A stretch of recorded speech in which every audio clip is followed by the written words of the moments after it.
Imagine being so smart that people are curious to know how your brain works. It is said that, for neuroscientists, studying the brains of great thinkers can help answer some of our most burning questions. What do you think? Is there really a connection between our brain structure and our intelligence? Let's get into the topic to find out the answer for this question. Here are 4 geniuses, whose brains were studied by science to see how their brains differ from ours.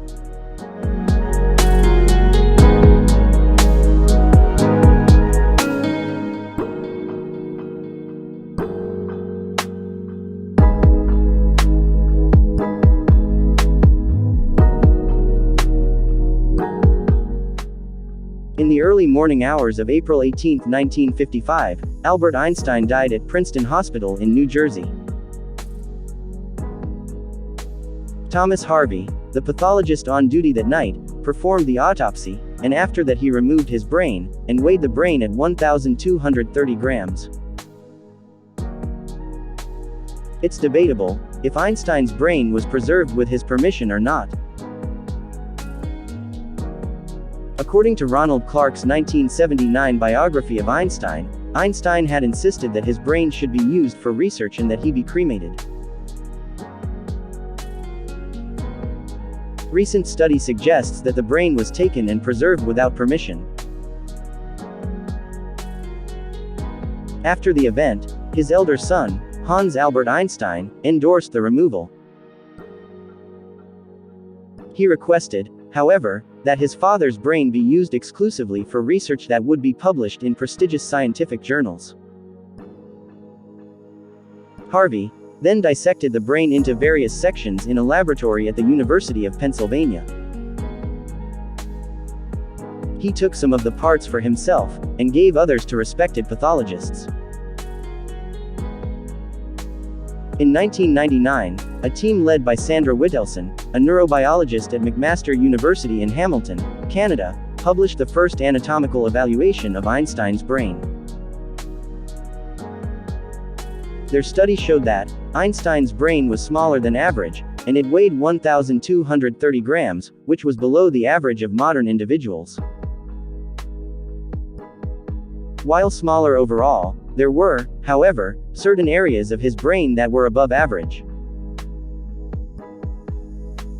Whittelson's team discovered that Einstein's parietal lobes, which are related with mathematical, visual, and spatial cognition, were 15% wider than typical parietal lobes. As you may know, Einstein had played the violin avidly since childhood.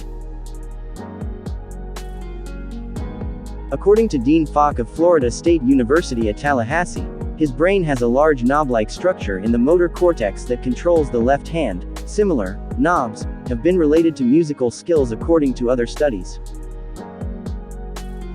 According to Marion Diamond's research, Einstein's brain had a higher percentage of brain cells, namely glial cells. His brain is on display at the Mutter Museum in Philadelphia, Pennsylvania, as part of their permanent exhibitions.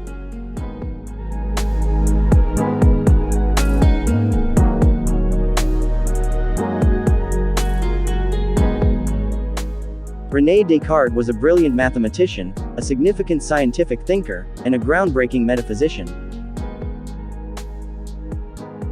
Rene Descartes was a famous French philosopher who famously said, "I think, therefore I am." He is a philosopher of such renown, that his work is seen as heralding the modern era. Descartes established the Cartesian plane in mathematics, allowing algebraic ideas to be stated geometrically. We have made a special video regarding his life story. You can check it out by clicking on the link in the description. Oh, by the way, don't forget to subscribe if you like our videos.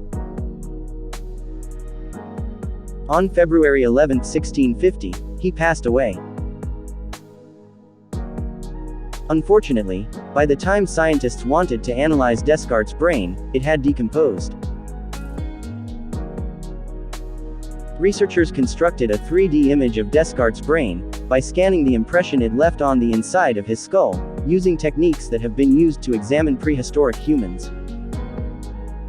In comparison to 102 other modern humans, his brain was unexpectedly typical for the most part. Its overall proportions fell within normal ranges. However, one feature popped out: an odd bulge in the frontal cortex, which could be related to the region of the brain that applies words to abstract concepts. That isn't to imply that this oddity is always indicative of genius, according to the researchers, who published their findings in the Journal of the Neurological Sciences online. Even Descartes said that, "It is not enough to have a good mind, the main thing is to use it well."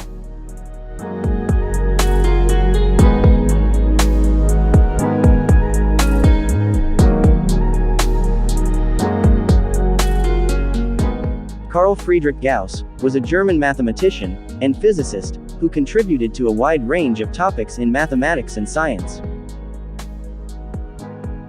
He was sometimes referred to as the Princeps Mathematicorum, the foremost of mathematics, or the Prince of Mathematics. He's such a heavyweight that Wikipedia has a whole page just devoted to things named after him.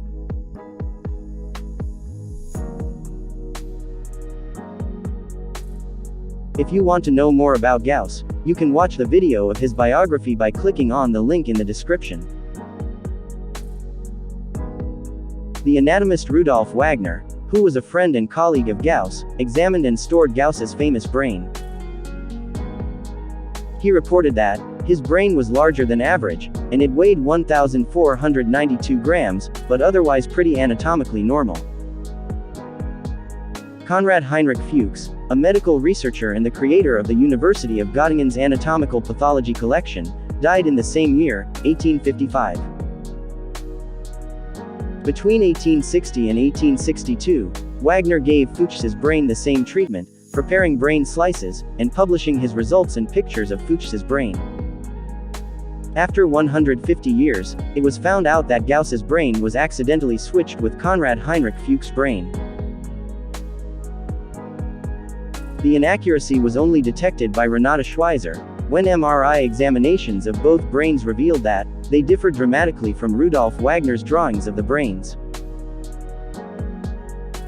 After that, she headed to the Institute of Ethics and History of Medicine, where she learned that the brain Wagner attributed to Fuchs was in the Gauss jar, and vice versa.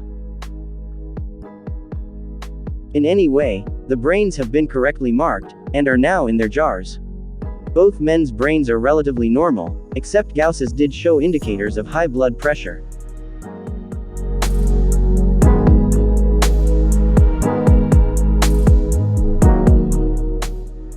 Vladimir Lenin was a Russian communist revolutionary, and the leader of the Bolshevik Party, who rose to prominence during the Russian Revolution of 1917, one of the 20th century's most explosive political events. Lenin died on January 21, 1924, in Moscow. He was 53 years old. Lenin's brain was removed before his body was embalmed.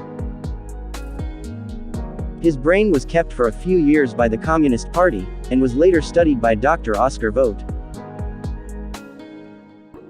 The weight of Lenin's brain was 1,340 grams. In 1929, Vogt published an article on the brain in which he stated that some pyramidal neurons in Lenin's cerebral cortex's third layer were extremely big.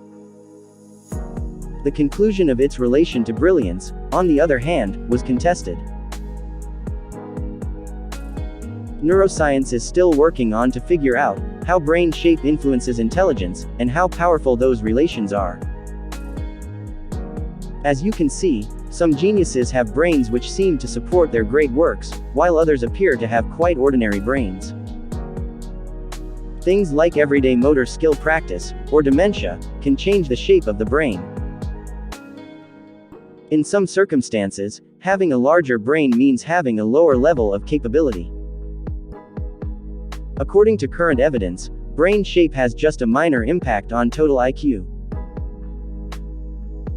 If you enjoyed the content of this video, click the subscribe button so you can receive more content like this every week.